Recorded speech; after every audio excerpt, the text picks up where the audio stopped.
Okay, and now I'm going to go share the screen.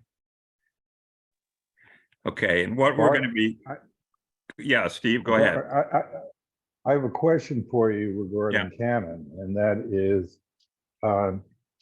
has anybody ever tried to verify anything that she has said? Well, in this thing, you'll see she's going, I'm just focusing on this as a case study of what she does. So she's going through Jesus and the Essenes, and she actually wrote 2 books on this, okay? With all of there's probably 20 people that were actually regressed hypnotically and were there in the same time period as Jesus, okay? And so their stories do very much corroborate what you'd find in the Gospels of Matthew, Mark, and Luke. But you know, there's things there that she highlights because they're not there in these Gospels. Okay.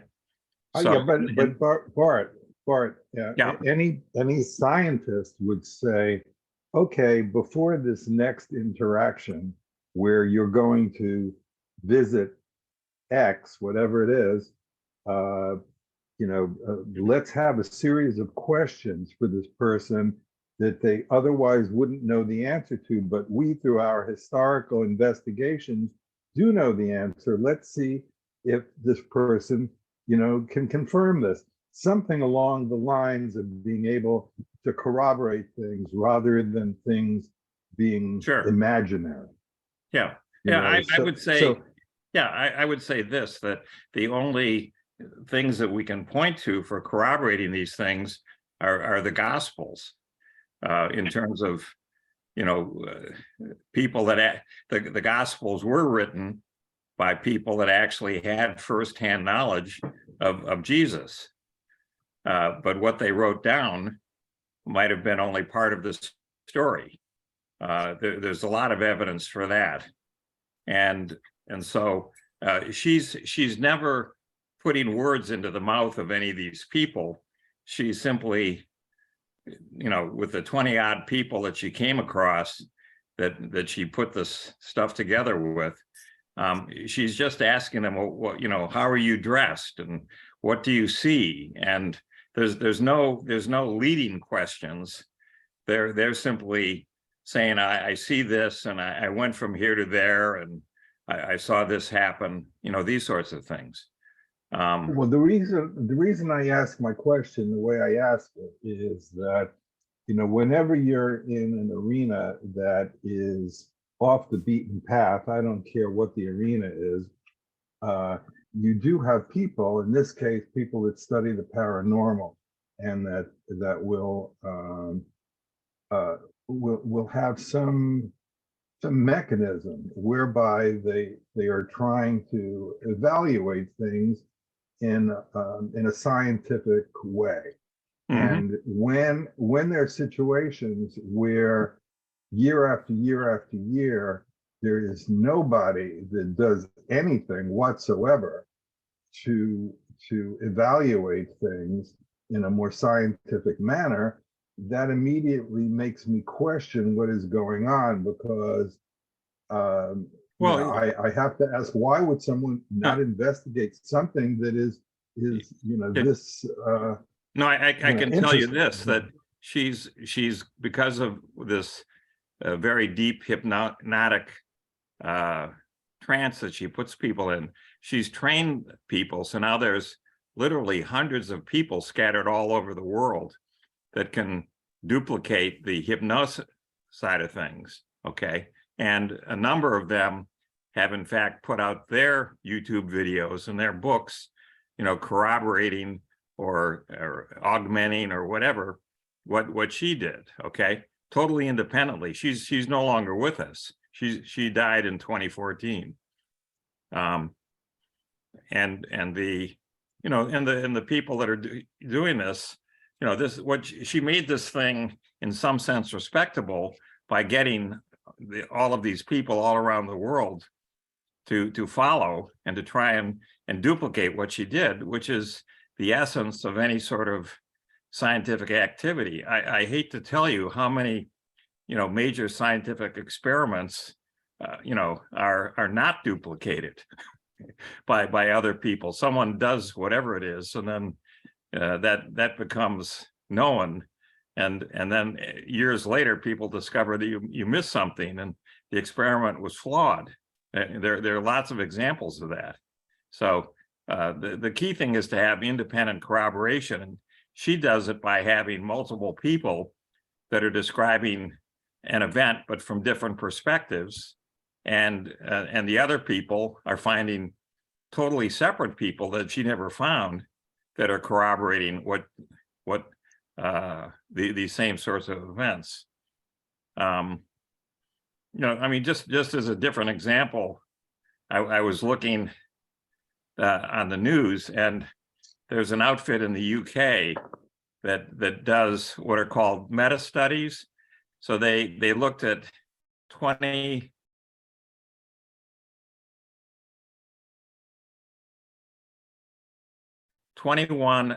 huge, and 6 of these studies went right through COVID. Okay, and the outcome of this was that they could find so in aggregate for these 21 studies, there were over 600,000 people that participated in them, and they were some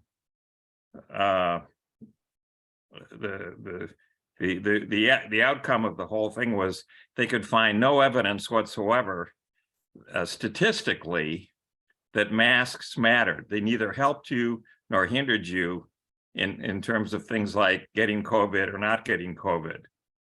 There was no evidence one way or the other. And of course, that totally contradicts what our Center for Disease Control is saying, which is you should all be wearing masks. So, but the Center for Disease Control, didn't look at the studies that these guys did. The outfit in the UK is a highly respected outfit. They have very good statisticians, and they dug through all of these different studies to make sure that they understood what was going on. So, and their conclusion is that mask wearing does not help. Wait, we got some echo. Oh, wait, you're on twice? Hold on a second. There's 2 of you, Steve.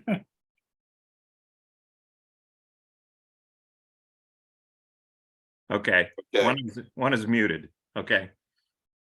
Are you saying that this study states that there's no benefit to wearing masks? There's no statistical evidence that there's a benefit. There's neither a benefit nor a harm in wearing a mask. They couldn't go either way. It's just so counterintuitive to think that wearing a mask would not help prevent the spread of the virus, if for no other reason than it can't spread out into the room. Right. No, I understand. I'm just, I know what you're saying. Okay, well, let's proceed. Thank you. Let me just run through what she's doing here, and then we'll hold on. Why did this thing? Okay, I'm going to start this thing up, and I'm going to run it just a little faster. Wait, let me just do this now. I'm going to put subtitles on.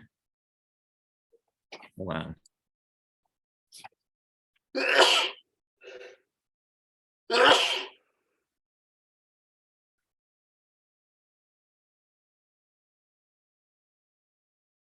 No, hold on. Let me get out of this and fix this thing once and for all over here. That's what I love about YouTube. Are those rhombohedron crystals in your pineal gland. When those crystals become electrically activated, it really was.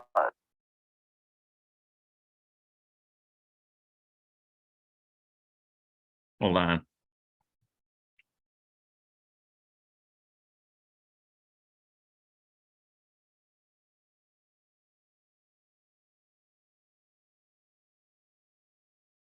Okay, here we go.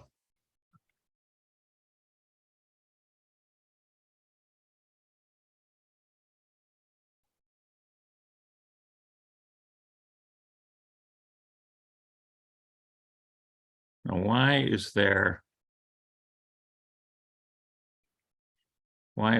Hold on, I'm going to try and make this thing.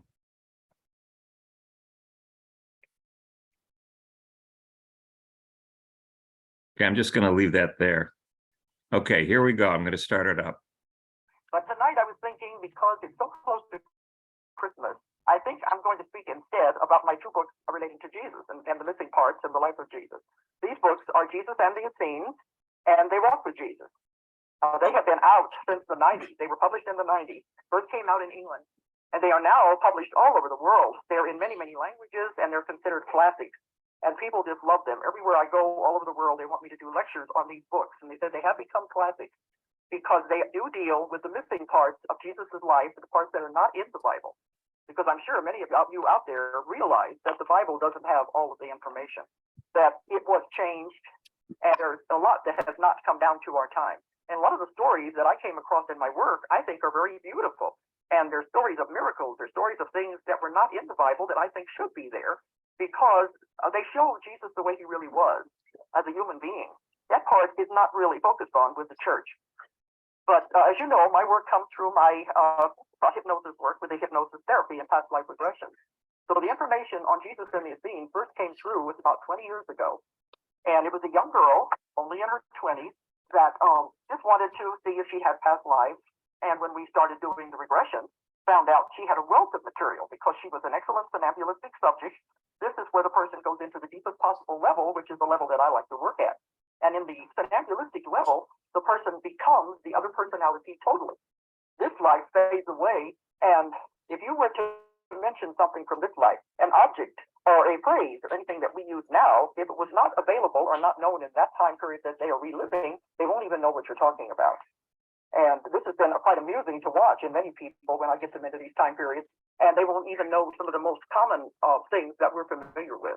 This is because the other person, they become the other personality totally, and this life no longer exists for them at all. It just fades away. That's why I call my work time travel, like going through time tunnels. Because when the person is that deep and they go into the past and they are in those time periods and become the other personality, it is definitely like time travel. And because I'm the reporter and I love to ask questions to get information, it's wonderful to have them in those time periods in that kind of state, because you can get all of the information that the person at that time was had available to them. And that's why I've been able to get information that is not known. That's why I call myself the reporter, the researcher of lost knowledge, because a lot of the information I've written about in my books is information that is not known by the general public, or it has been forgotten and lost. To me, that's the greatest thing, is to get back this type of information and present it to the world. But when the person is in that deep somnambulistic state, they don't remember anything when they awaken. They think they've just fallen asleep. A lot of times they'll tell me that. They say, oh, I dozed off, you didn't get anything. And here I have 2 hours on tape. But that's because this life just clicks off, and they are just like they are asleep as they are reliving the other life, and they have no memory when they awaken. And this young girl that I began to get the Jesus material from was back in the 80s. During the 80s is when I got a lot of very valuable material that I have written about in many of my books. That's when the Nostradamus material came through, and I wrote 3 books on that. All of these things I'll be talking about in the weeks and months ahead, all the information in my books. But also in the 80s is when I began my UFO research, and I became involved with that, with hundreds of cases dealing with UFOs and ET. So at that same time is when the material with the Jesus book first began to come through. But this young girl just came to me because she was just interested in exploring and seeing if she had past life. And we started out, I ended up taking her through over 30 different past lives. And we just kept going and going backward in time. And the wealth of information that she supplied, because she was able to become these personalities, she was able to tell us all about the cultures that she was living in, all of the background, the civilization, and the theology, everything about these time periods. So there's a great deal of information that I've uncovered through this one person alone. I've written 2 books on her so far, and I have enough material that I could write more, but my work keeps taking me in many different directions. But as she went back into this lifetime, we were taking her back in different jumps, just going backwards to time, when she came to the lifetime where she was one of the Essenes at the time of Jesus. Now, a lot of people don't know who the Essenes were. If you're familiar with the Dead Sea Scrolls, they were discovered at the end of the 1940s and the beginning of the 1950s. They made this discovery at Qumran, which is outside of Israel, was in Israel. It's outside of Jerusalem, over in the hills, over the Dead Sea. It's a place called Qumran. And they were never excavated this place. There were ruins there, but they always assumed it was a Roman garrison. And it's so hot out there that a lot of the archaeologists never really explored this place. So it was more or less left alone until the discovery of the Dead Sea Scrolls in the caves that were right around the ruins and above the Dead Sea. And most of you probably know the story of the shepherd boy who was following his goat, looking for the goat. And whenever the goat got into one of the caves, then he was the one who found the scrolls that were hidden in these huge pottery jars. Eventually, over time, then, as people found out about them, the scientists began accumulating all of these records. And they're calling it the greatest discovery in the history of man, because it was all the history, especially of the Bible, going all the way back. They said it had the original versions of all of the books of the Bible, except I think one or two, the only ones that were not in there. Plus, also in the Dead Sea Scrolls is a lot of the history of the times and the stories of the Essenes, who were the community there at Qumran. And they were the ones who wrote and copied a lot of these scrolls. But at that time, it was supposed to be the greatest discovery in the history of man. And then what happened? After a few years, all of a sudden, it disappeared again. Almost as though it was all pushed back into the caves, because, as I found out, the theologians didn't want this information to get out to people. Because it was one of the things, it was showing that there was a Christianity before Christ. It didn't all begin with him. A lot of it did start with the Essene community. The Essene community at Qumran was a secret school, a mystery school, where all types of mysteries and knowledge were taught to just a select few of people that were selected for students. It was a very secret place. And even during those days in Israel, even the King Herod were afraid of these people because they had all of these secrets. And they didn't know what other knowledge they had. But I found that a lot of their knowledge came from Atlantis, because many of these were survivors and descendants of the people from Atlantis. They had a great deal of information and knowledge that they kept, and they maintained it, and they wrote about it, and did the copying of the scrolls. And this is why they buried them in the caves. This was at the time about 69 AD, whenever the Romans came in, and they were destroying the whole area, and they destroyed Jerusalem at that time. So they buried the scrolls to try to save them. But it ended up at the end, then, that Qumran and the Essenes were overrun, and a lot of them were murdered. But many of them died because they didn't want to reveal their information. They committed suicide because they didn't want the Romans to have access to their information, which was highly secret. Well, these were the Essenes and their connection with the Dead Sea Scrolls. But on the original board, the people who were investigating the Dead Sea Scrolls and doing the translation, there were many theologians. And they're the ones that decided to just bury all the information again, because they said that they wish they would go away and come back in another generation. They didn't know how to explain it to their followers, that where all this information was coming from. Because it was not the way the Bible said it was. But the information I found went along exactly with the information that I was getting from my work. I think I've said before, in the beginning, reincarnation was the basis of every religion in the world, including the early Christian church. Reincarnation was a very important basic concept because it made so much sense. And it was only after the death of Christ, it was like 500, I believe it was, AD, when they had the councils to decide what was going to be in the Bible. And they accumulated all of the records, the stories, the books, everything that they could find, and decided to put the Bible together at that time. And they're the ones that decided to take everything out and not included that dealt with rebirth or the theory of reincarnation. And there were many, many stories that were omitted that belonged in there with the life of Jesus and the mystic years. A lot of that was not included. After the writing of the Bible, when they're the ones that decided this is what we will say Jesus said, etc., etc. Many people think the Bible was written by the hands of God. It was not. It was written by the hands of men at the Fifth Council in the 5th century, when they had these meetings to decide all of this. After the Bible was finally put together, many more stories and records began to come forth. There are thousands and thousands of these that the people went through at that time to decide how to put in the Bible. Many more came through many years later, and they said these need to be put into the Bible. But they said, no, sorry, it's already written now. There's nothing we can do about it. Now, I'm not making all this up because these are official records that anyone can find if they go and do the research about the writing of the Bible and the history of the Bible. So the information I found and that the Essenes found and wrote about and the Dead Sea Scrolls go back to the time before these were eliminated from the writing of the Bible. But this young girl that went back to the time when she was an Essene did not have much education.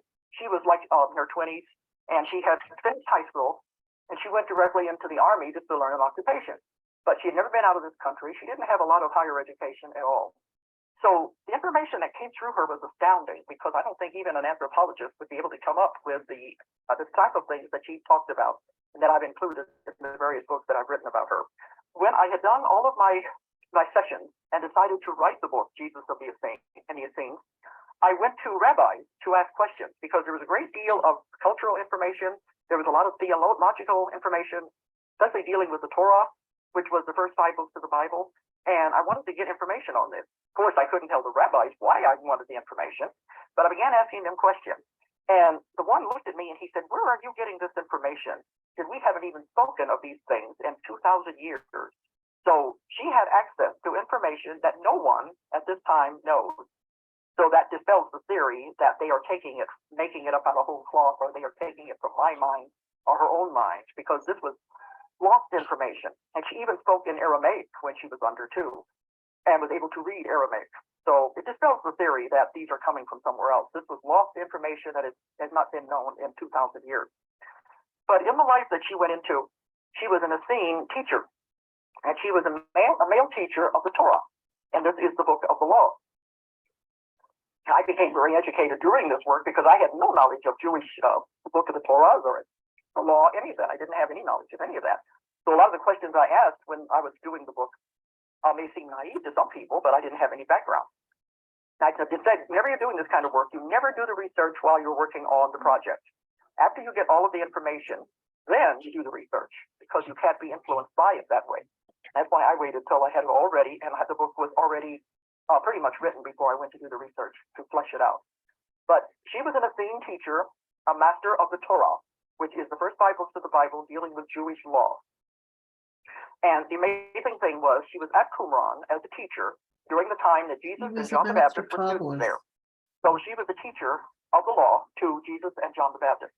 And this mystery school, as I said, many people came, but they were only certain people that were allowed to come, because they were being taught secret information. And they had different masters that taught different subjects. There were masters of mathematics, of astrology, of astronomy, of every type of field you could imagine. And she was the master of the Torah. So when Jesus and John the Baptist were students there, they had to learn everything that was being taught. And this all began when they were children. And he said it was amazing that Jesus had the ability to absorb information so quickly that he learned it very fast. And so he was able to learn everything that was taught there. Many students came and did focus on one subject for as long as 5 years, but he was able to absorb everything and learn it all in just a fraction of the time it should have taken. I think one thing is important for me to bring out, because we are so close to Christmas, is the story she gave us of the Star of Bethlehem. It was one of the most beautiful sessions I have ever had. I could feel the awe and the wonder as this girl, reliving the life of the man, witnessed what we call the Star of Bethlehem. And she went into it without being led there. I just told her to go forward to an important day. And she was standing on the hillside outside of Qumran on the cliff, watching the sky. And all the others were out there too, the Essenes, because they said they knew this was the most important night. It was the night of the coming of the Messiah. They studied astrology to a great degree, and they had calculated the charts, and they knew about when the birth of Jesus was to occur. They had a good idea, and they were watching on the hills that night. And the man, we call him, his name was Sidi, that was the Essene teacher. Sidi said, according to the legend, his father had told him that on the night when Jesus would be born, it would be the coming together of the 4. And what he meant, there would be 4 stars coming together, and each one would be coming from a different part of the sky, different 4 corners of the sky, and they would merge in that area. And she said, as she watched them, the 4 stars came together and they merged into one great light. First, they formed a circle, and then they merged into one great, beautiful light. And from that light, she saw a beam of light shoot down toward the earth. And she said, in that light, he is born. And they were near Bethlehem, and they knew that was where he was going to be born. Now, we have found that the Bethlehem today is not the actual place that Jesus was born. No one really knows where the place was in those days. No one knows where the original Bethlehem was. The one they have today was chosen as to be the place of the birth, but it is not the real place. No one knows where the place was. But they said as the light shot down, that was when he was to be born, and it was to be near Bethlehem. So as they watched this, she said the energy was tremendous, just like the energy was coursing all around them, and the air was vibrant. And it was one of the most exciting things she had ever seen. And we were able to pick that up by the way her voice carried all of this emotion and watching this. She said to think that I would be alive to see such a wonderful event as this, and she never thought it would be possible. But to me, that does not sound like normal stars.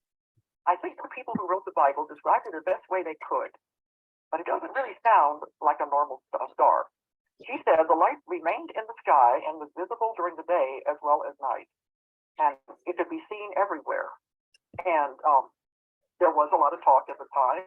They knew about novas and exploding stars, and they said it was not that. It was not a new star in the sky. They had no idea what it was, because after a month or so, it disappeared again. When I did the research, I found that some people think maybe it was a conjunction of stars, and I found there were two conjunctions in that part of the world during the time period that we think Jesus was born. But both of these conjunctions were only stars that came together. A conjunction is when three normal planets and stars in the sky happen to be in the same position at one time. If people who do the astrology charts will know this, and it's called a conjunction. But then the stars move again in another day or so. But this could have been, what some of them say, was a conjunction. But the only conjunctions on record are three, not four. Besides, the light was so bright, he said, whenever they came together, it was like the light of day, and you could see light all around them. It was a very powerful light. To me, that does not sound like normal four stars coming together. In the book, I leave it up to your own conclusions, what you think it is. But it sounds very much like UFOs could have been involved, and that's very possible. Because in one of my other books, I found people living in those days describing the people who came out of the UFOs as angels and messengers who came to give them messages and news. In my book, Legacy from the Stars, I had one case where the people were outside in a desert community, and they saw a UFO skimming. They didn't call it that, but they saw this disc skimming across the desert floor, and it landed right where they were standing. And they said it came quite often.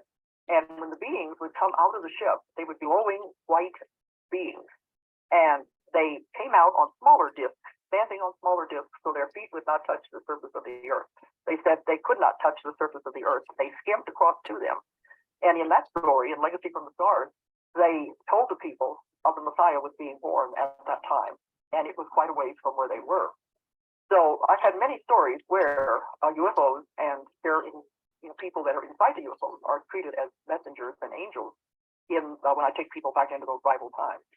So it's very possible, but I'll leave it up to your own speculation whether the Star of Bethlehem was actually for UFOs, lights coming together or not. But to me, it certainly sounded like that could have been what it was.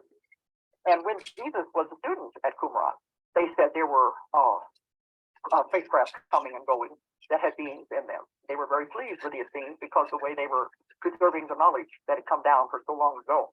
So this means that Jesus also saw these beings and probably had interaction with them, but it was considered quite normal at that time. Now, some of these things may be a little hard for you to understand. I'm branching off into many parts of my work, but I did include them in the book Jesus and the Essenes because I wanted people to know that these things were accepted during that time. All right, and in the book Jesus and the Essenes, after the Star of Bethlehem, I took her forward in time. And I began asking more questions about the star. And that's when she said that it remained in the sky for 2 months. And she talked about the Magi. And the Magi were astrologers. In the Bible, it calls them wise men, but they were astrologers. And they had also seen the same charts that they had seen at the Essenes to know that on this time, the certain time period is when the Messiah would be born. So they all knew from the charts about where it was going to be. And she said, each wise man or each Magi followed one of the lights, one of the stars, and they were to meet where they all came together. And so they came from different parts of the country. And there was supposed to have been 4.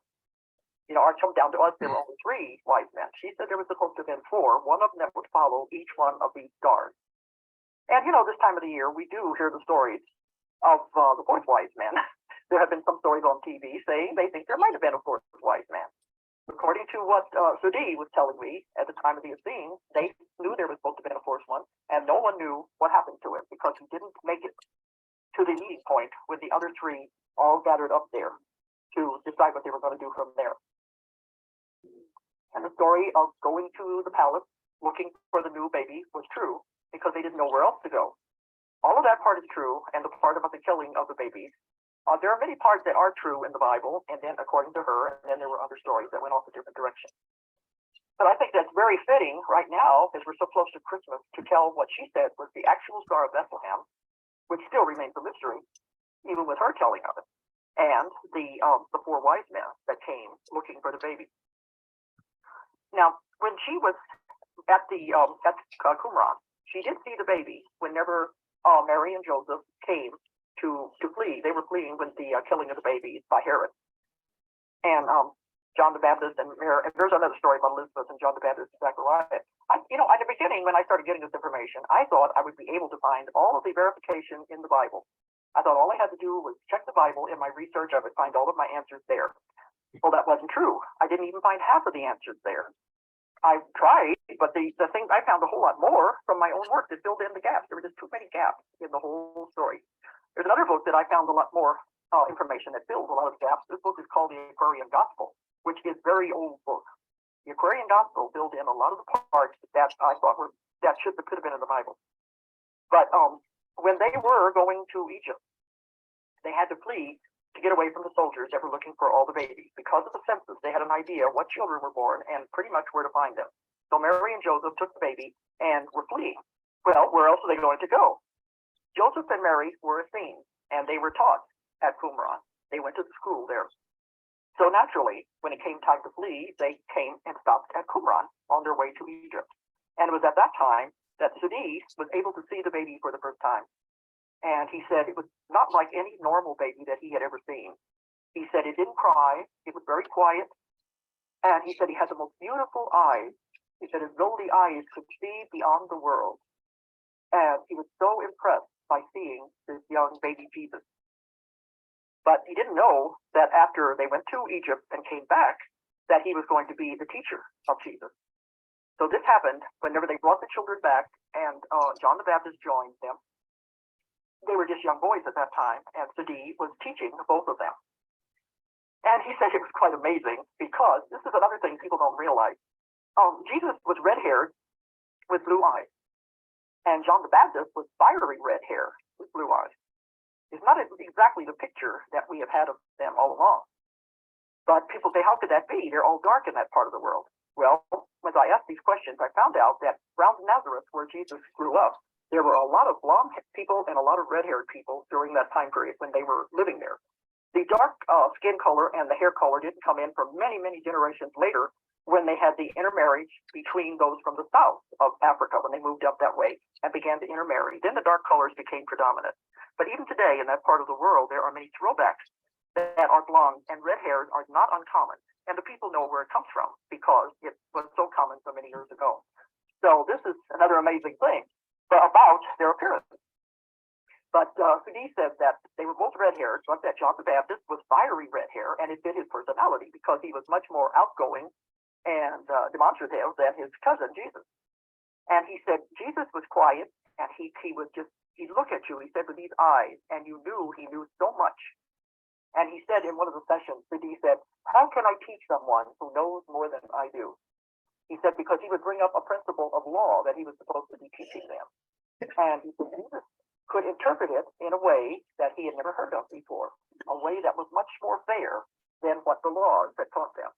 And he said, how do I teach someone who knows more than I do and is able to interpret it so exactly? And he learned so quickly. So he was there with Sidi at Qumran until he was around 13.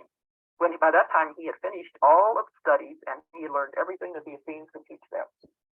And by learning everything, what only the masters could teach was how to cure illnesses, how to cure the sick, and how to raise the dead. They said when you finally finished all that could be taught, the final thing would be learning how to raise the dead. So this is where he got a lot of his training. Now, a lot of people in the church don't want you to know that. They like you to think he just came from the hills one day with all of this knowledge and began to practice it and was never taught by anyone. But I found out the opposite was true. Now, there is a long period of missing years in the life of Jesus that are never explained in the Bible. They just call them the missing years. But I found out where he went and what he did during those missing years. His uncle was Joseph of Arimathea. Now, in the Bible, he's only mentioned just briefly as a rich man. who gave the tomb to Jesus, to bury Jesus' body in after the crucifixion. That's the only mention they have of Joseph of Arimathea in the Bible. But he was a very, very important person in that time period. And he was Jesus' uncle. He was related to Mary on her side. This man, Joseph of Arimathea, was one of the richest people in the world, highly respected. He had huge fleets of ships, and he was very much into mostly tin. And there were tin mines in England, especially, that he would take the fleets of ships and go to England, accumulate the tin, and then trade it all over the world. And in those days, tin was such a valuable metal that it would be the equivalent of a Rockefeller today. He was dealing in huge numbers of money. He was extremely rich. So this man was very respected during that time period when Jesus was alive over there because of his wealth. The Romans respected him. No one would go against him because he was so rich. And he kept his sources of tin a secret, because if anyone found where he was going in England to get the sources of tin, they would have done the same thing. So it was all kept secret at that time, and he was trading tin all over the world. So what he did was take Jesus on some of these trips with him. And whenever Jesus was young, Mary would also go on these trips. And he would be just under the disguise of he's going on a trading mission to the different countries, and he took Jesus along just for the adventure, just for the trip. But that was not the real reason for taking him on these trips when he was going to the various countries. Because in each one of these countries that Joseph of Arimathea went to, he had Jesus learn from the wisest teachers. So Jesus was trained by the wisest teachers in the known world at that time. All of the people who had the accumulation of knowledge, huge amounts of knowledge, and he was able to absorb it so quickly. All of this knowledge he was able to learn. So it was not only the Essenes, he was going back and forth, learning from the Essenes, and then learning from the other teachers in India, China, all of the known world, and accumulating all of this vast knowledge. In one of the groups that he learned from were the Druids in England. They were very close friends with Joseph of Arimathea. And they said at that time, around Glastonbury, they had a university that was one of the largest and most educated universities in the world at that time. All types of information was taught there. Later, the Romans tried to make people think that the Druids were barbaric and did sacrifices. That was not true. They were highly educated, just like the Essenes were, with a tremendous amount of knowledge and information. People came from everywhere to learn from these people. And they had their headquarters outside of Glastonbury in England. And the university was very large and very powerful. And so Jesus learned from the Druids. This is one of the main people that taught him. I'm not going to have time tonight to go into the entire story, but as I went through the stories, and then I did my research later, many, many books were to me, especially from England, of the legends and the stories that have come down of that part of the world where Jesus was visiting there.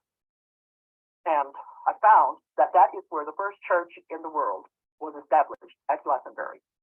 And this is some things people don't usually know. It was done within 10 years after the crucifixion of Jesus, that Joseph of Arimathea and Mary Magdalene and several of the other disciples founded the first church there. The original building was built during the time when Jesus was traveling back and forth, and he helped to build the original building. And then after the crucifixion, they all returned there, and this became the first church at that time. They didn't call it a church. It was based on the teachings of Jesus. And the teachings of Jesus at that time were called the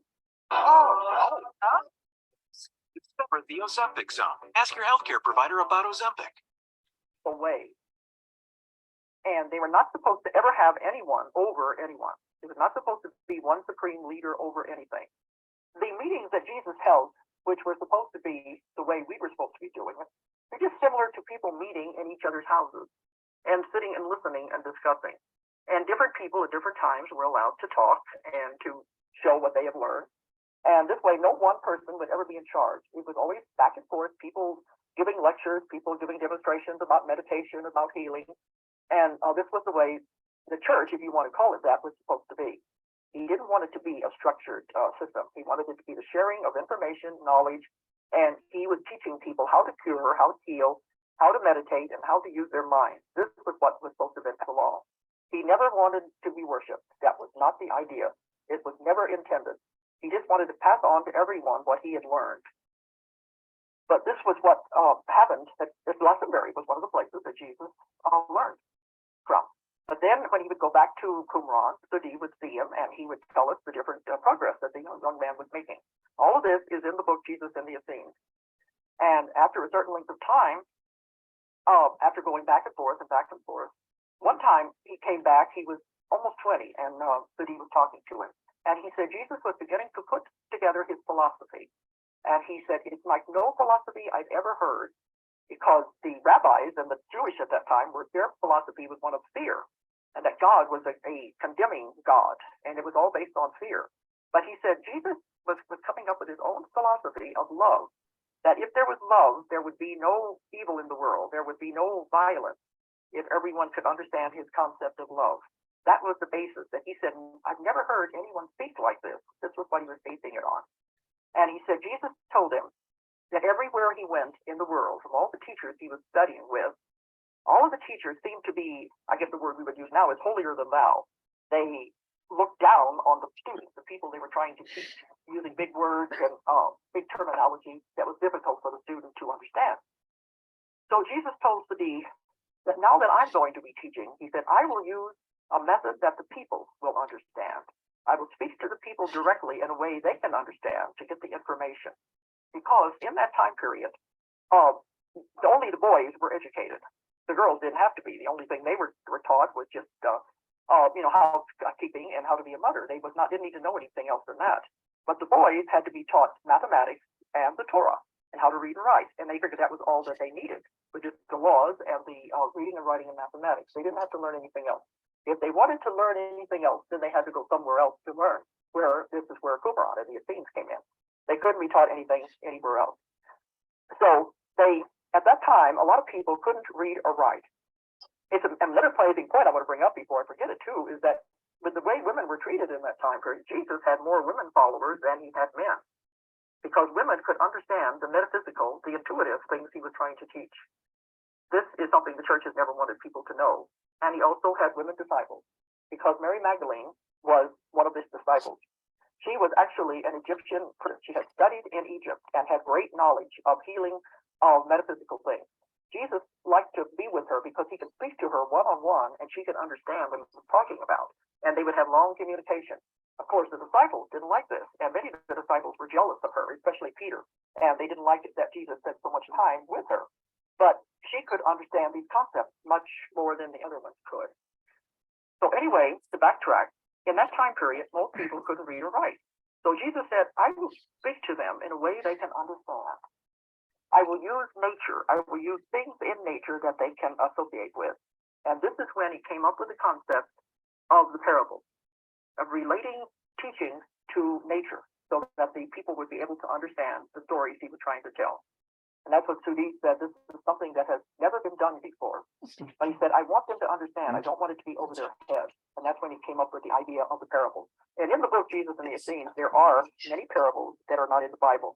And some of these parables do deal with reincarnation, with rebirth, that make perfect sense. So you can see that Jesus was taught this, and he did believe in it. And there's another wonderful scene in the book when he had started on his ministry, when he spoke at one of the synagogues. And by this time, Jesus had been gone for quite a while, and his teacher didn't have very much contact with him.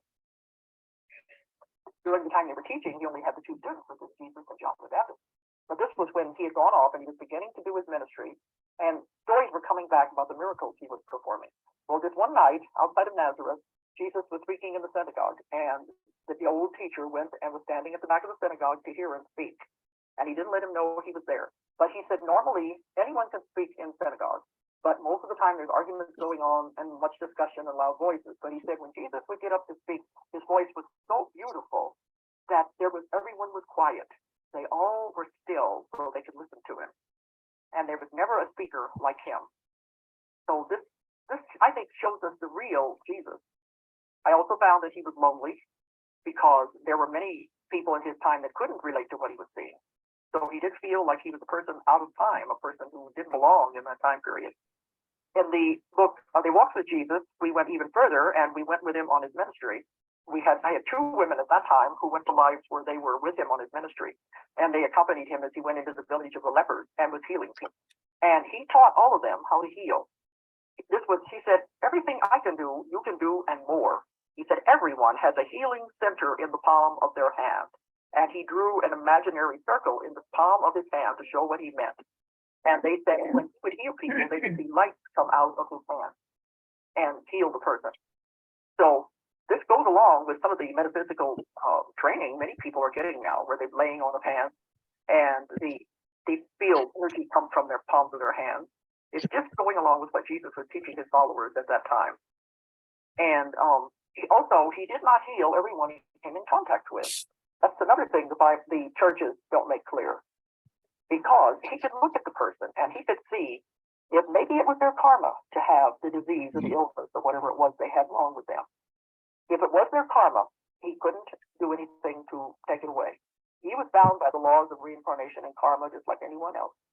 And if he saw that it was their karma, he couldn't cure them. He could take away pain, he could help them in that way, but he was not allowed to take it away if it was their karma to have whatever the disease or illness was.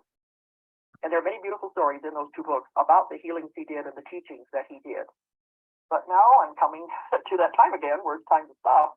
And I've lectured on these things all over the world, and I know I can never touch all the information in an hour. So I'm probably going to come back again and again to talk about these various subjects in order to get more of the information out. But my books are full of information because I do so much research afterwards, and I put it together in a way people can understand. And they are becoming classics all over the world. The book Jesus and the Essenes is now being translated into Russian, and I'm going back to Russia in March when I do my whole month over in Europe. And this time we're going to be speaking on a lot of the new books that are being coming out in Russia. So anyway, it's amazing.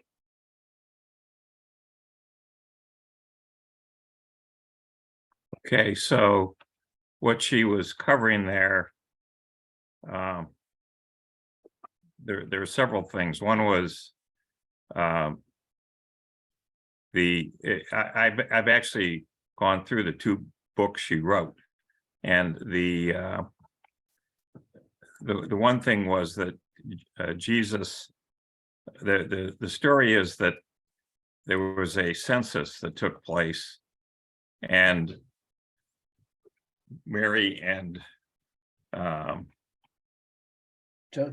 Joseph had to go to Bethlehem in order to participate in the census. So many people have looked all over the Roman records, and they can find no evidence whatsoever of a census that was taking place. The Romans simply didn't do it. There's no record of it. So for whatever reason, Mary and Joseph went to Bethlehem, but it wasn't for going through some census. Another thing that came up was that Herod, who was the governor of Palestine under the Romans, was approached by the wise men in the temple, and they told Herod that in the Torah there's a lot of discussions of a Messiah coming, and the astrologers there said, this looks like this Messiah is going to be born, right around now. And Herod, being Herod, said, well, I'm the chief here in Palestine, and the last thing I want to do is have competition. So he simply issued this edict that all of the firstborn, and really he just targeted like Bethlehem and things right around there, and said any child that was under 2 years old, a male child, had to be killed, and that he figured that would fix his problem. And so what's interesting is Ron Cowan said that he actually was incarnated there at the birth of Jesus, but he was there as a soldier. He was sitting there with a spear, and he had a helmet on, and it was to protect the birth and the parents that were there. He said nothing happened. He said that the other thing was that there were a number of inns there in Bethlehem, but it was simply a busy time, and the luck of the draw, they were filled.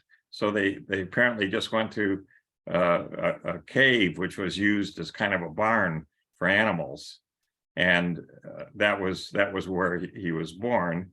And the notion of a manger was that straw is something that's basically white. It's very pure. So placing this baby in a blanket on the straw is a symbol of purity. Which is what Ron brought up. The school in Qumran. I actually went to Qumran because I was curious to see where the Dead Sea Scrolls came from, and the school in Qumran had, like, I want to say 10 subjects that they could teach, and so for Jesus to have gone through all 10 of them, when a lot of the other students just would focus on like one or sample some of the others, was mind-boggling that he did all this. And John was just a few months older than Jesus, and so they were together. They were students, and Jesus was the real scholar, and John was not nearly who Jesus was, but they knew each other quite well, and evidently Jesus didn't spend that much time with his father Joseph in Nazareth, learning about how to be a carpenter, but he did spend some time there. But a lot of the other time, his uncle was this Joseph of Arimathea, and when Joseph died, Joseph of Arimathea really became the guardian for Jesus, and looked after Mary, Jesus's mother, as well, and took him all over the place. The other book that she described is the Aquarian Gospel, which I've also gone through, and it goes into a lot of detail on what she was talking about, going to England, to Glastonbury, and also going to India on the Silk Road, going through Persia, and then Jesus did preachings in India, which angered the Brahmins, in part because he was teaching equality, which is the last thing that in a caste system you want to teach.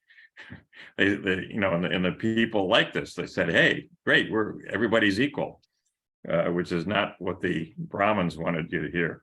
So he had to basically run for his life, and he went up to Tibet and spent time there with the Tibetan masters, apparently, and then went back down the Silk Road back to Palestine, and he had also clearly spent time in Egypt, as you saw with his parents took him there originally to get away from the Roman soldiers, and he went there again apparently while he was there in Qumran going to school, and so it goes. So those are all in the book, and there's more than one person. She only cited one person, but there's about 20 different people that has these recordings, and she's corroborating this person against that person, against what they saw, and so forth. So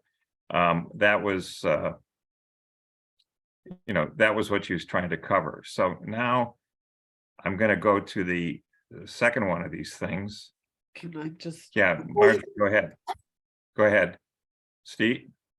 Marjorie, go ahead. Say what you said.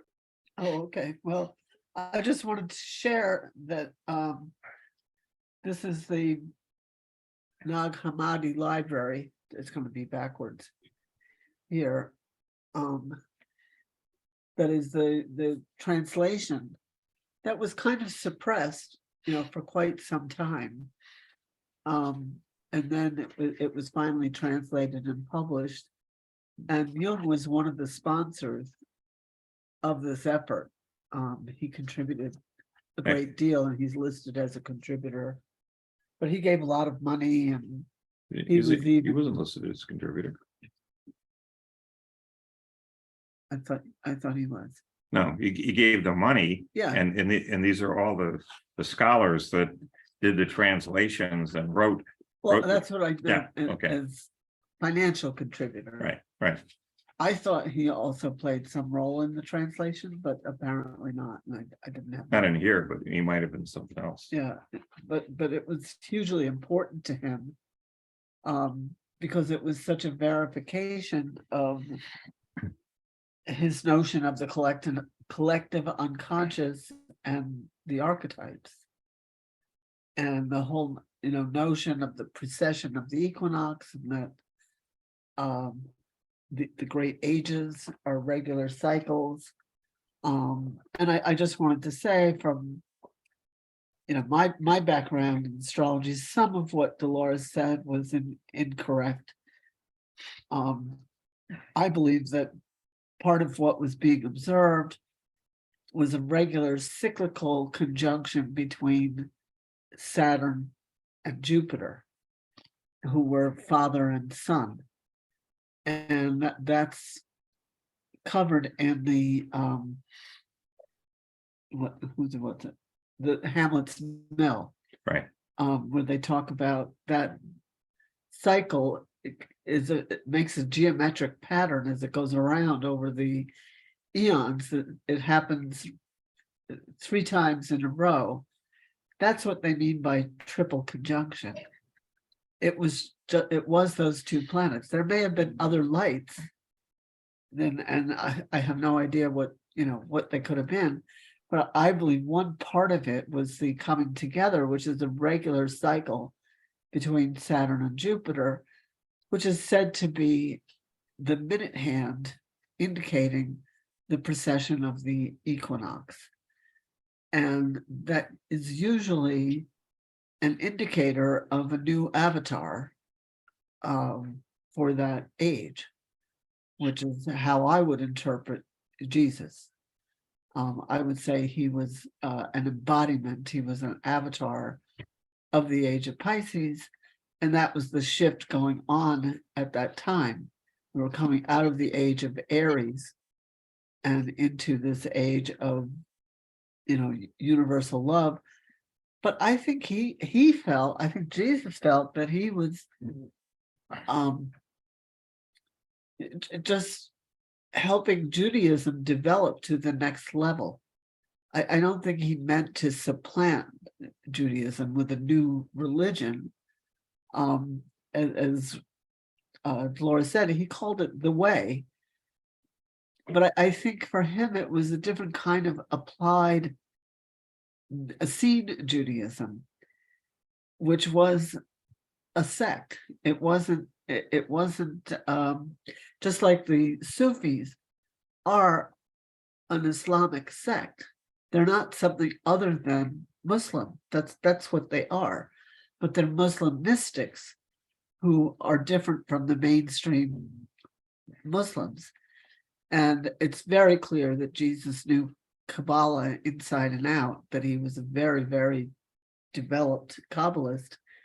And that's a lot of what informs the parables. And just like the stories of Saturn and Jupiter showing up in the story of Hamlet, and the father and the ghost and the son avenging the death, that's a regular cyclical thing that the pair of scholars, one was from MIT, that wrote Hamlet's Mill. They said that the stories were mnemonic devices, partly to remember these indicators of these cycles, so that people would know where they were in these large epics of time. So it was quite technical. It wasn't just this airy-fairy thing. And that's a lot of what is kind of encoded in this scholarly work. And so his birth was predicted. They'd say the Dalai Lama's birth was predicted. So these things are somehow consistent cycles. They're not just made up. The Jews know this better than anybody, and I personally I don't understand why they keep clinging to the age of Aries. The age of Pisces has already come and gone. We're beyond the Messiah paradigm. We're on to the Aquarian paradigm now, which is a lot more egalitarian.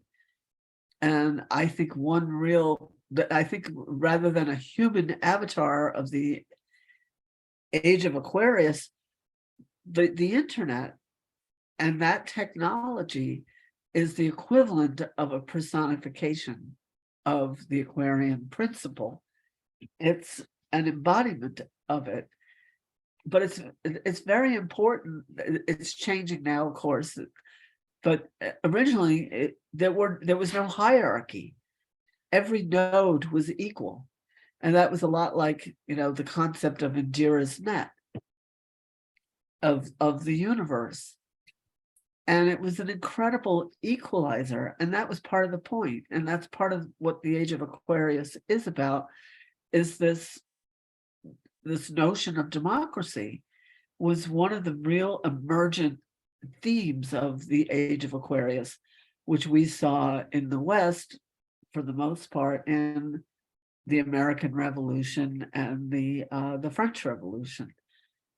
That there was this new concept of the sovereignty of the individual and the self, you know, so kind of moving away from the Eastern idea of unity, I feel, in a complementary way. It's not denying the unity, but it's kind of a yes, but, you know, there still is also this experience of individuality. And so anyway, I just wanted to say, these things are very codified and technical, and it was known, it was general knowledge. That was part of being an educated person. Even in Dante's time, you know, he railed against the soothsayers and all that, but he was an incredible astrologer himself. And it's like, I wrote a paper on it when I was a student at Sarah Lawrence. He had incredibly sophisticated insights, and it's in the whole Divine Comedy. And I went through the index. I spent, you know, weeks and weeks pouring through the index and finding very specific references. And we think of him as, you know, he's practically like the inventor of modern Christianity. In a lot of ways he was. But he was taking a lot of his ideas from Islamic notions, particularly about heaven. And there was a very strong, excuse me, Islamic presence in Florence at that time. So there was this real cross-pollination. So that's the kind of thing that's always interested me. And I guess why I gravitate to Jung so much. And I love Joseph Campbell. And one of the best courses I ever took in my life was on that whole series with my favorite Jungian instructor at the Jung Institute, who was Royce's mentor, who spoke to us a few weeks ago. But he was tracking all of this kind of thing and talking about it in terms of archetypes that was showing up in the astrology of the time, in terms of the big picture astrology of that era, and things like the precession of the equinoxes, and that the Vatican has underground vaults that are just full of all kinds of evidence of this. You know, and if you look at the Book of Kells from Ireland, that's what they're talking about. You see, they have the 4 fixed signs of the zodiac in there. You know, the 4 gospels correspond to them. That's not an accident. It's what they're talking about. And it's in all the cathedrals. You can see the 12 disciples are the 12 signs of the zodiac around the sun. It's a pun, the sun and the sun. And the winter solstice was the resurrection of the sun. So this was part of the common vernacular. It wasn't esoteric at that time, and people were educated enough to understand the visual symbols. Let's say in the cathedrals in the Middle Ages, which is one of my favorite periods, and that's when Hildegard was doing her thing. It's in all the art, you know. It was the sculptures around the you know, the incredible cathedrals they would have a shepherd with a crook. That meant something that had, 10 pages of subtext to it that they were literate in. So it was like walking through a huge text to walk through Chartres Cathedral. And I felt that instinctively the first time I went there. It was like a really visceral, immediate experience. I hadn't read about that. It was one of the things that led me to want to study the things that I ended up studying. I said, well, I have to ground this. I mean, I can't be the only person that has thought this. If it's true, there must be some evidence. So that's what led me to study Jung and all of that, was really that experience of being in Chartres Cathedral. And I wasn't even aware of the labyrinth, but I would say the energy started teaching me then. I was around 27, and then I really consider my breakthrough to have come when I was 29, which is the age of the Saturn return. That's when it makes its full cycle. And that's said to be when we become a full adult. We're kind of in this protracted adolescence until then. And that's why there's the pressure that we feel to get married and start a family and be a grown-up is, getting serious when you turn 30. That's Saturn. But these things, I guess I want to say, it's not just a new age isolated little thing. They're very deeply embedded and structured in the world culture. Every culture has its understanding of it, but they're talking about the same thing. And Christianity wasn't a new idea that came out of nowhere. It was an evolution, that not necessarily an improvement, but it was a cycle of the teachings that were really there in the Torah. And there was a lot about loving your neighbor and being, a good person and not just obedient to God. And, the dogma, there was a lot about being a good neighbor, doing mitzvahs, doing a good deed that Jesus focused on, but he didn't make it up. Yeah. Steve, you wanted to say something. I can't remember. Too long. Okay. I talked it out of your head. I'm sorry. Okay, I just wanted to add what Dolores kind of, again, she's not quite correct. Okay, what happened was Constantine was the emperor in 325 AD. He pushed. There were probably several hundred, I'll say, parishes scattered around the Mediterranean that were Christian parishes, but there was no common catechism, no common set of things that they dealt with. They simply, like I said, they met in people's houses and they would just discuss these things, and you'd go from one city to another and they'd have totally different things that they were emphasizing. There was nothing to tie them all together. But having said this, Constantine noticed that the Roman gods were still being worshipped, maybe just not seriously, but the nobility paid attention to the Roman gods, but increasingly the common people that were in the legions, they were all becoming Christians. And Constantine knew he had to control this. He needed soldiers for the legions. And so he forced this Council of Nicaea to get together. And there were two groups there, both led by Egyptians. One, Athanasius, who was an older individual who argued that there was a Trinity, Father, Son, and Holy Spirit. And there was a young upstart named Arius who said, well, actually, there really is only one thing there, one God. And also Arius said that, Jesus was an enlightened person, but he wasn't God. Whereas Athanasius said, no, Jesus was God. Okay, he was the Son. He was and therefore we should worship Jesus, which is not what Arius said. So there was a I don't huge, think it's what Jesus ever said either. no, Jesus never said it either. So there was a huge shootout, but Athanasius carried the day. And the end result was that they spent between 325 AD and 400 AD, they went ahead and massacred every follower of Arius.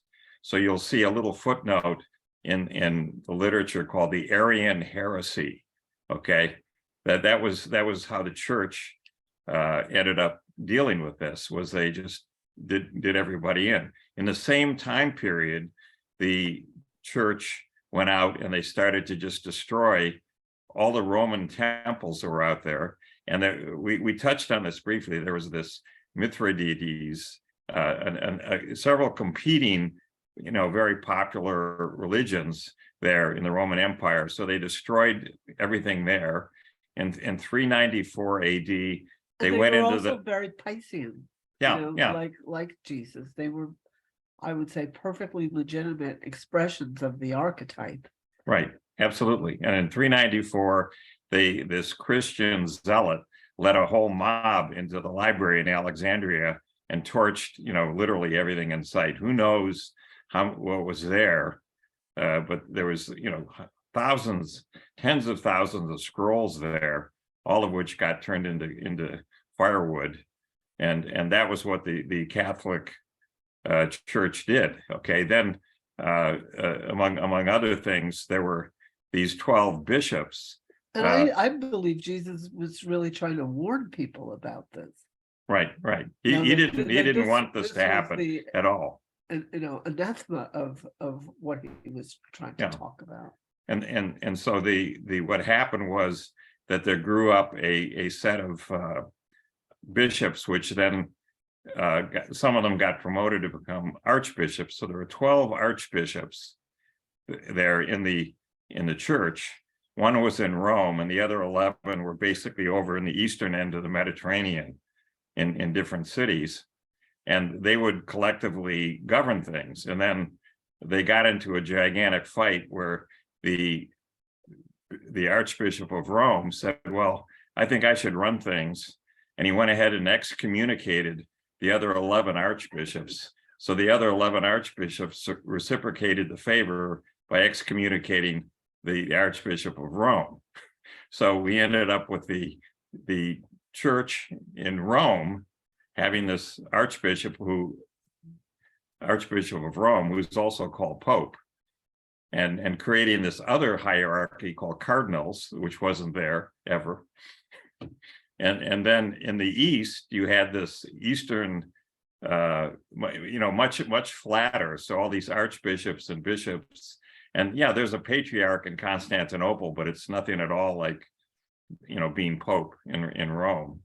And so it goes. So they're kind of right now having meetings every 5 or 10 years to try and see if they can get together, but so far that hasn't happened. They So have that different holidays, different saints. Yeah. I mean, it's really kind of a different religion, but nobody wants to say that. So that's what Dolores left out. Go ahead, Steve.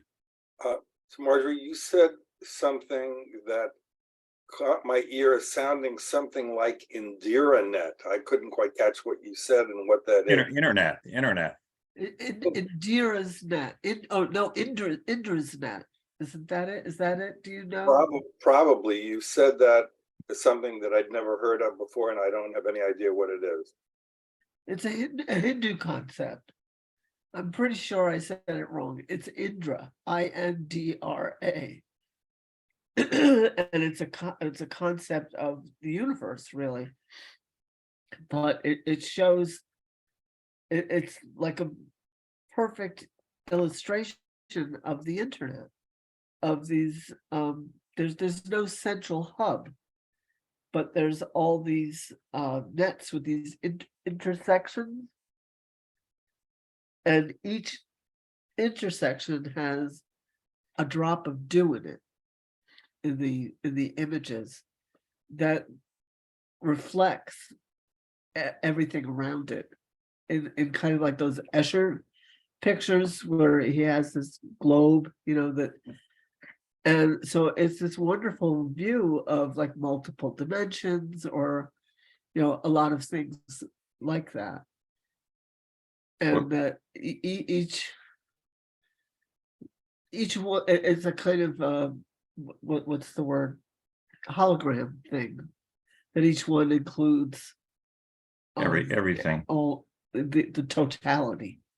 But that's where Bruce, you know, is by being, you know, enlightened, you have, you know, the best internet. You're telepathic, so you link to everything, and you intuitively can sense all of the structure.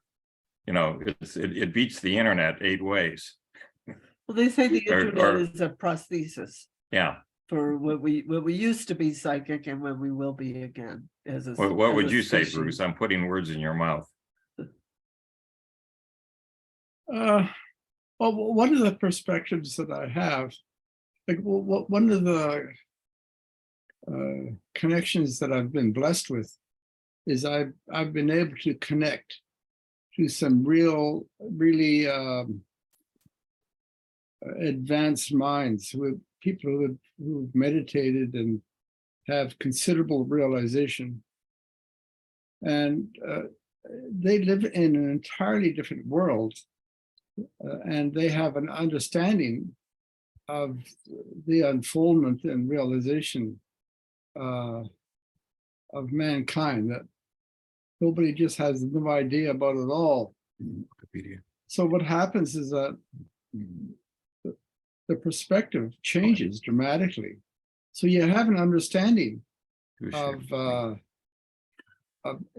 everything in an entirely different way, and it's sort of in a sense above and beyond the ordinary understanding of history and what most people think. It just isn't like that at all, you know. So it's kind of a, you know, but nobody talks about it simply because nobody even knows about it, sort of idea. So I'm sort of in that kind of world. Well, here's a graphic that Marjorie found. Indra's net. This is the net of the Vedic god Indra. So you see this picture here. That's a good one, where each You want that one? drop is reflecting all the others. See? The interconnectedness of all being. Yes, Right. yes. Bruce, I have a question for you. How were you raised regarding religion as a child? My parents were United Church. Is that Methodist? No, I don't think so. Oh, okay. But I was interested in it, but then I was talking to the minister and everything, and he kept on talking about the soul. And I never figured out what they meant, so I kind of gave up on it. But it was Christian. Christian. But one of the things that Bart, when you mentioned, you know, the visiting of past lives and dealing with Jesus or the times of Jesus, and this was a big part of what we were listening to this evening. It strikes me that you know, I'd be curious to know whether anyone, for example, who was brought up as a Hindu, you know, or whatever, a non-Western religion, whether when they visit past lives, they're telling tales about Jesus. You know, Sure. the point being that if you're brought up with how meaningful, you know, Jesus was, and talking about biblical times, when you are regressed and you go back to biblical times, you know, I sort of think of like double-blind experiments of, Sure. you have to have people who have, you know, no knowledge or background or inclination or anything to steer them in a direction for it to have any kind of scientific validity. Otherwise, But remember, she's not steering them. She's only, She's not steering them, but they have been brought up, Right. as Christians, Mhm. presumably. I mean, I don't know. I'm just presuming just by a sample of one talking about Ron.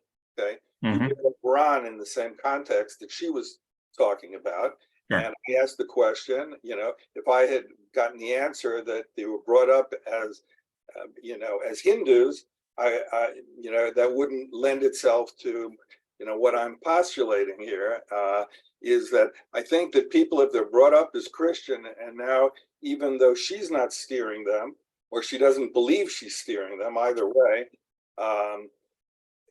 that's a good point. Yeah. gravitate there, Yeah, she's limited. I mean, she does have people from, Western Europe or Australia or South America, okay, that she's dealing with, but she's still limited because she's doing all this in English. So for you to sit there and go into India with some Hindu, or someone who in the Middle East who's speaking Farsi or whatever, Well, is a different story. no, there are plenty of people in this country, who are not Christian, or not Jewish, Sure. So I'm just bringing that up as, No, it's a good point. It is.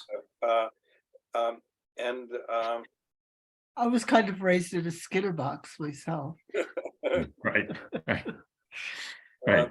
yeah. So the thing, though, also just reverting back to Joseph Campbell, the my single biggest takeaway from Joseph Campbell was an understanding that people, all people, no matter where they're from, no matter how they were brought up, all people are comforted by having some roadmap of cradle to grave.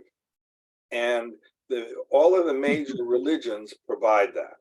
And if you're brought up with that religion and your personality lends itself towards that, then there's great comfort in following that particular roadmap. And if you have not been brought up that way, or alternately, you're not comfortable with the way you were brought up, then you seek a different roadmap. But you're still seeking some roadmap because that roadmap provides comfort. And if you are someone in some part of the world where here you are and you're flailing about psychologically because you don't have any roadmap, and anybody comes visits your village and says, here's my roadmap, this will take care of you and you can find solace and be soothed by this. So now you have a choice of no roadmap or a roadmap, so jumping on the roadmap that's been presented to you doesn't seem like, a big stretch, that this is what people would choose to do, so that when I hear things about there being any teacher whatsoever, getting followers by providing their particular roadmap, my first place is it's not about the quality of what they're saying, or I think the one thing that everybody can agree on is all of the great religions and otherwise it typically preach some form of love teaching. There's something there about caring for one another. So there is that commonality. I'm sure there are lots of other commonalities, but for me, the biggest takeaway is Campbell's takeaway is that they go there for the roadmap. So anytime I'm hearing anything, like Marjorie, when you're telling your tale about going into Shard and these things, you found meaning and solace in these things, on the one hand, I start off by feeling, happy for you that you found something there to to enrich yourself. Concurrently, I'm thinking that these particular things, certainly at that moment in your life, provided something to you that you could latch onto and be soothed by and provide a direction to you. And I think those things are really great. I think it's wonderful. One of the things that I'm not often jealous of people for any reason. One of the things I have more than zero jealousy about for very religious people is that it's easy for them to just feel they have an answer, that they have this clear direction. So when something happens, they can clearly go to this kind of a place. And I've never felt that kind of a comfort, so that I have some jealousy there, even though it most often seems like nonsense to me. There's still something emotionally, I don't know, satisfying that I feel that they have that I'm lacking, and so, there's some of that, but the point Well, of I was totally shocked that I was having that experience there, because my parents were really pretty disdainful, right. of the whole thing. They were, very intellectual atheists, and they really poo-pooed the whole thing. And they were married in the Unitarian Church, but they didn't really have much to do with it. But I started asking these questions about God when I was about 3. Mhm. So they said, well, we'll send her to the Unitarians. I mean, at least they have good values, So they would drop me off there, but it was too secular for me. I've wanted the incense and the mysticism and the symbolism. So for me, that's what really resonated in Chartres, was the symbolism. Right. Well, I'll take that to string theory. I think you said the magic word. It resonated for you. And it's Right. all about what resonates for you. If it doesn't resonate, then it just doesn't work.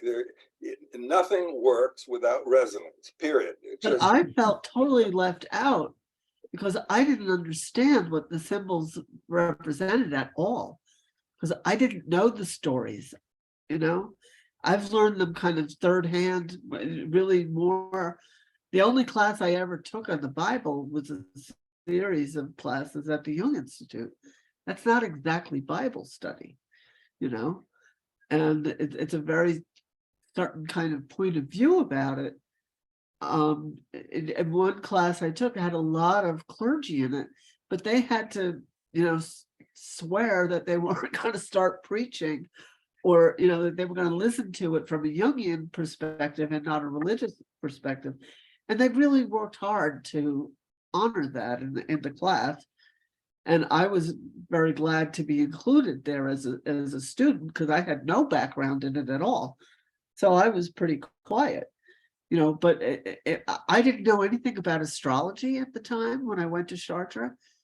And that's when I started to think, maybe we've forgotten a lot. I think these people had a vocabulary, a cultural orientation to things that we've lost. They had a frame of reference that anchored them, as you're saying. And it was part of their daily life. Right. Okay, that's a huge difference. My story is different than Marjorie because I was raised Catholic, but in Catholicism, they have these sacraments, and so you get baptized, but then there's a sacrament where you do a first communion.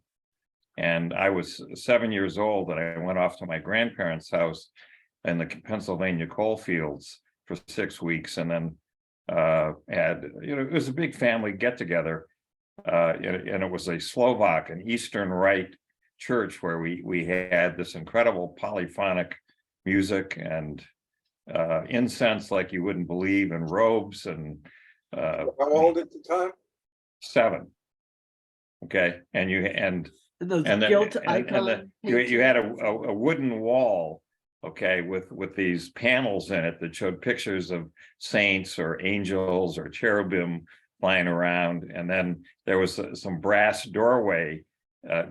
gates in a doorway, and you could see the altar was behind it. But so in other words, you had to go a ways. You couldn't even get to the altar, okay? And the priest, came out and dispensed communion to everybody. And And then this is what I was hungry for and didn't Right. even know. And my parents would play Gregorian chant just, because they were, just playing music on some weekend. And I would that my father built hi-fi, and he had this big corner speaker, this big Altec Lansing corner speaker at the time. It was mono. It was taller than me at the time. I would go and lean into it. And my parents' friends would drop over and they'd say, "What's up with Marjorie?" And they would say, "We don't know. We're afraid she's going to run off and become a nun when she grows up." But it was this aberration for them that I had this incredible attraction to it. I can't explain. But let me explain the repulsion side of it, which was the next sacrament is confirmation when you're 12 years old. So here, this was back in Detroit, in a Roman Catholic church, and we were going through this, and I said, what is this point in confirmation? And the nuns explained that the whole point is to confirm that you're a soldier of Christ. And I said, who are we fighting? And I was told, well, it's very important to convert everybody to become a Roman Catholic. This is what we should do. And if they, of course, don't do this, then you should go to war against them. This is what Charlemagne did when he became emperor. He went through every village. He sent his henchmen through every village, and the head of the village had to agree to two things. One, he swore allegiance to Charlemagne, and two, he swore allegiance to Jesus Christ. And if you didn't swear to both of these, then you got decapitated. And Charlemagne had 4,000 heads. Okay, that's how many village chieftains got massacred who didn't pass the test. And I think it got very. Sorry. I always wondered, how did these people square, the horrific violence with their Christian faith? Well, I think they learned it from the Romans. Right. That is at the Council of Nicaea. Remember, your standard Roman city. When you go up to the Roman city outside the gates, you'll see these crosses there, with all of the crucified criminals hanging upside down on them. Okay, like there's a message there. This is part of Rome, and guess what happens if you mess up? Take a look. I think that's what happened to Christianity. It became kind of interbred with the Roman notion of patriarchy. And that just kind of supplanted the original Christian teaching. And the structure of the Roman Catholic Church mirrors Right. very much the structure of the Roman Empire, with having these provinces or prefectures and having this hierarchy leading up to the emperor. So now you have a hierarchy leading up to the Pope. And I think that's kind of the thing of the one God is the one emperor. It's this one king. Right. Which before it was all these fiefdoms that were all so really Steve, chaotic. the whole reason we're bringing this up is that was when I disengaged from organized religion.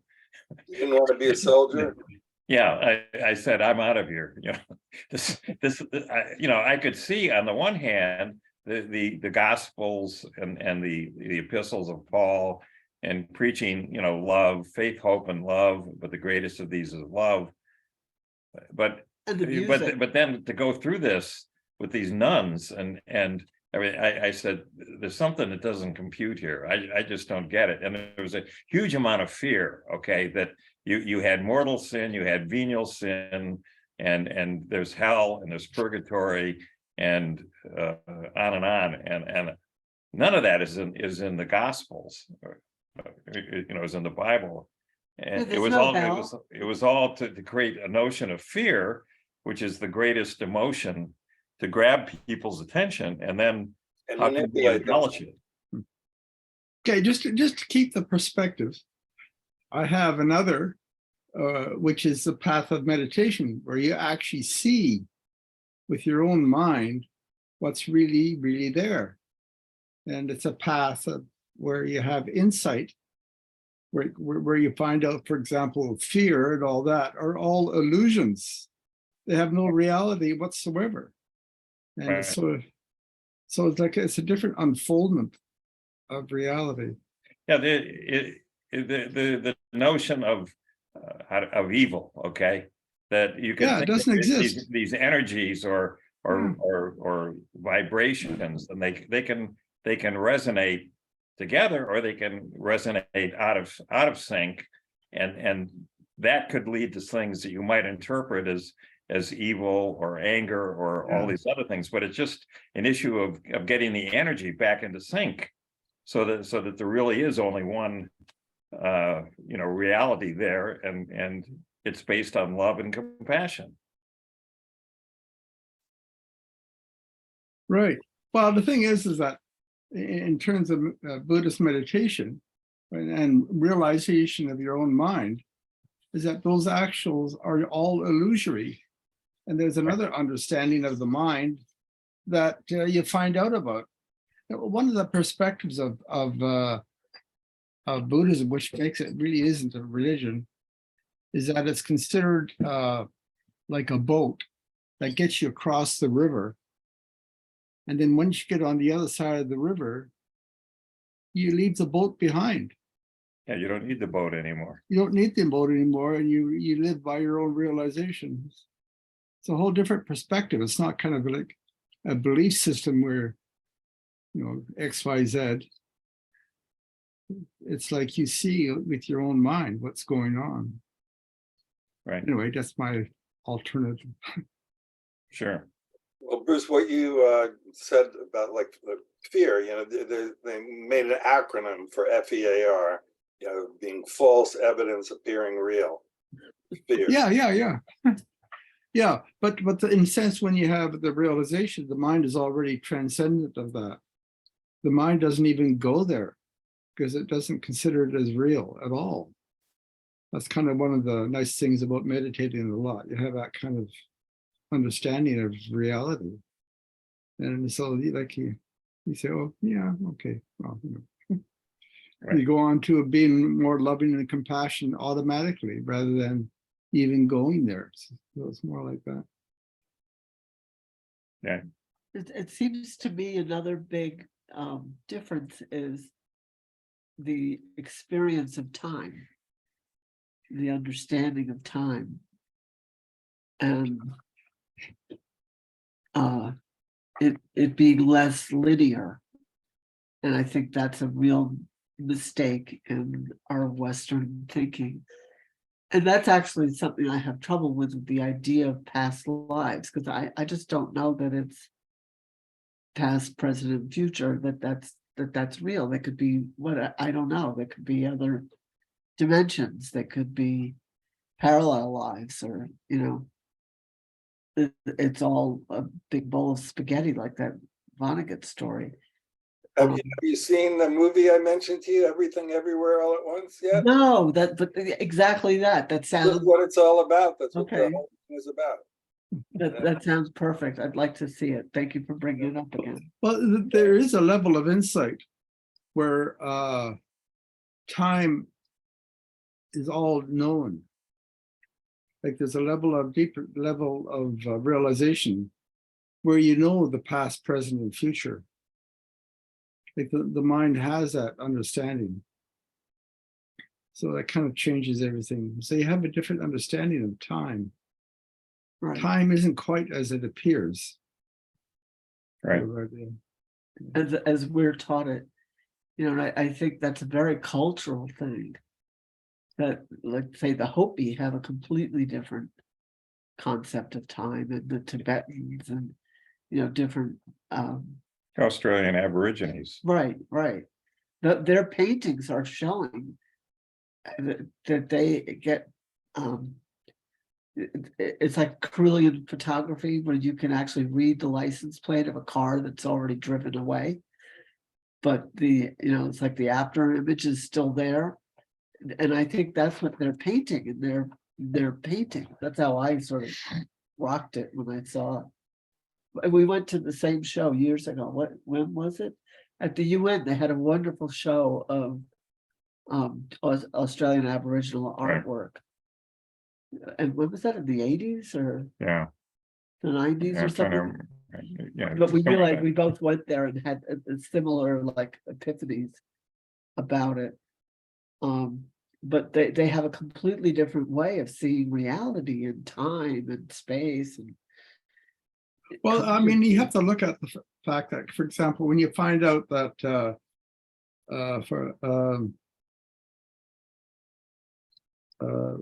like you're not a born sinner, you have a very beautiful, deep mind, and you've always had it forever, or that there's one God.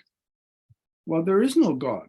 There's only love and compassion, which is everywhere. So it's kind of like, in a sense, then you live in a different culture altogether. But instead of being a culture, it's a realization from your own mind, which is basically from meditation. You have no idea what that means unless you've meditated a lot. Then you say, oh yeah, okay. Something like that. Or you talk with somebody like Dalai Lama or some of these great realization teachers. Like it's not just a cultural difference, it's a whole different reality difference, which is a whole different perspective. what I mean all is over that again. I think we learn our paradigms of reality through our cultures.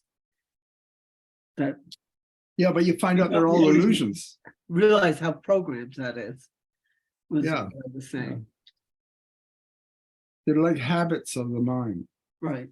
They don't, they make you happy and kind of content, but I think they also make you very unhappy and alienated, and I guess that's really the word, alienated, isolated. And I think Western Fracture. culture is yeah. really unhealthy in a lot of ways.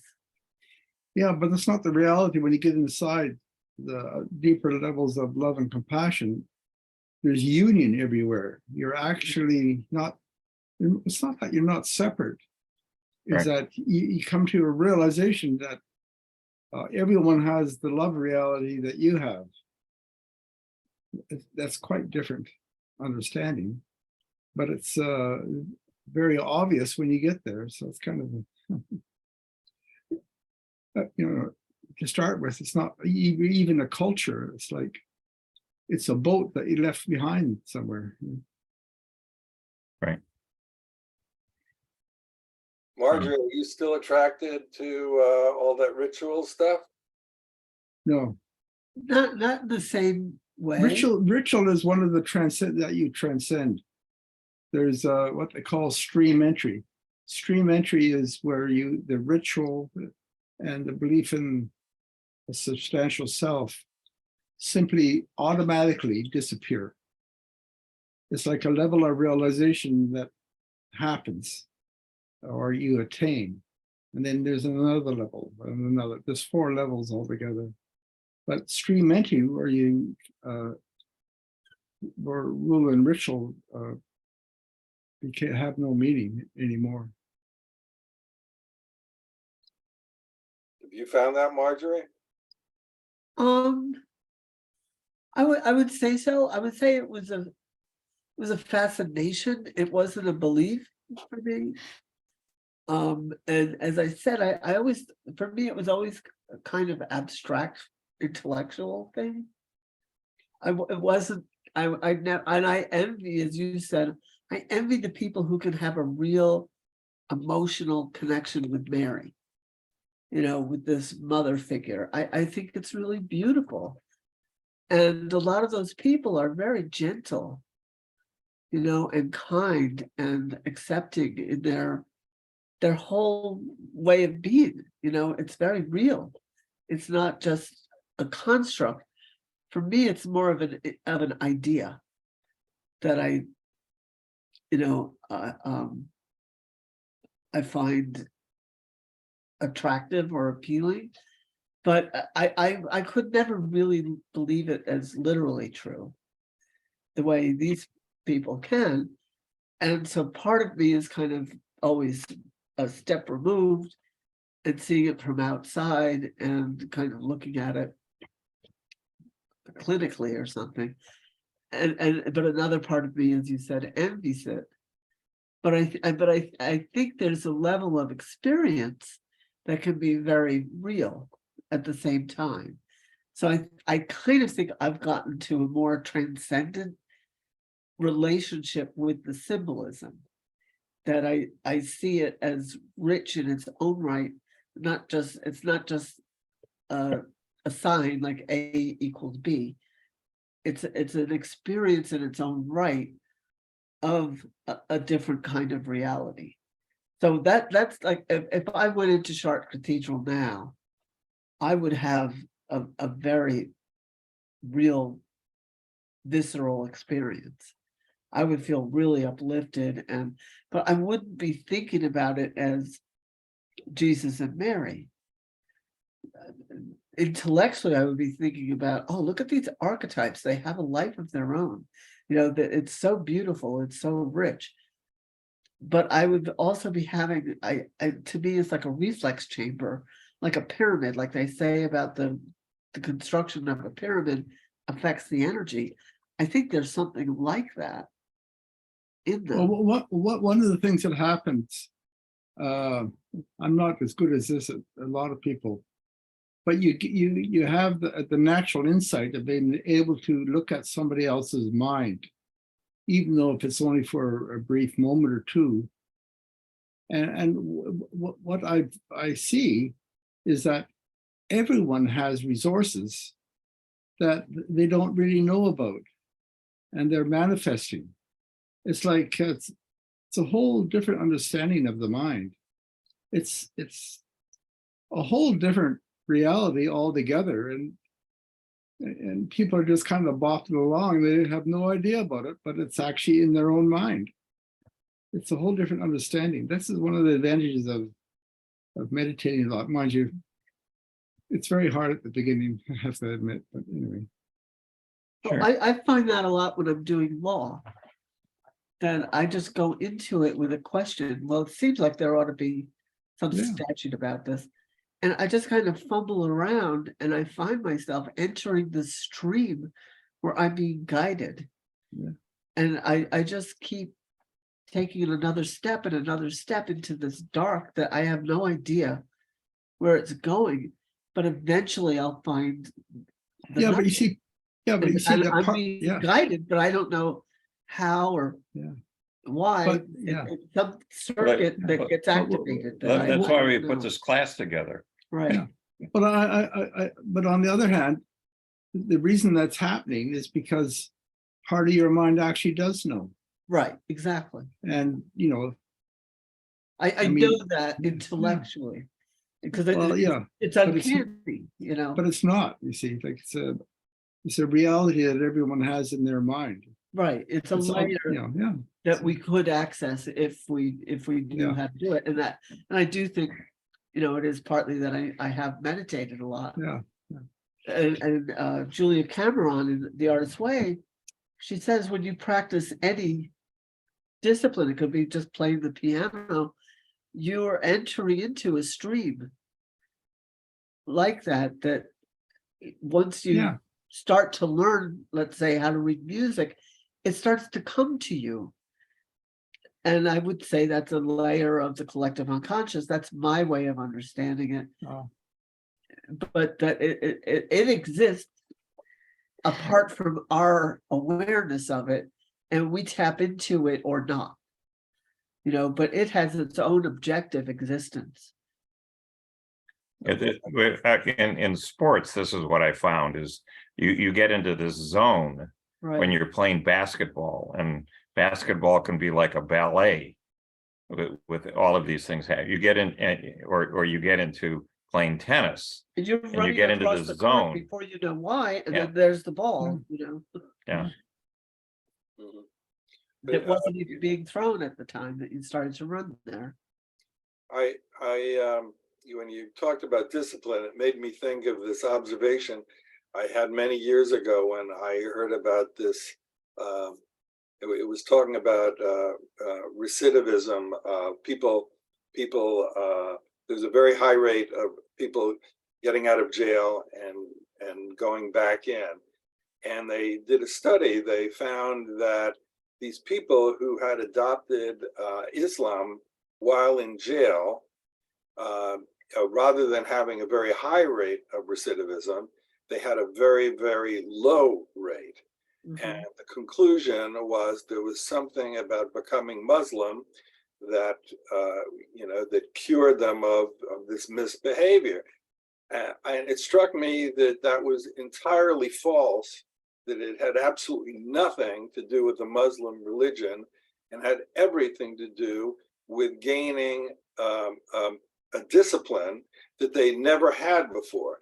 They would have to, they'd have to have prayer rituals, whatever it is, 5 times a day. Yeah. They have to learn various things and Mhm. practice things and do and do not, these various things. It was all about gaining discipline that they had never had before. And the fact that they were learning to be Muslims was, in my mind, entirely incidental, Right. Well, you're partly right, for sure. And The mind is so capable, well, they say for a lot of them, something I didn't think of, a lot of them are African American, and it is a more like historically natural religion for them coming from Africa, because there are a lot of Muslim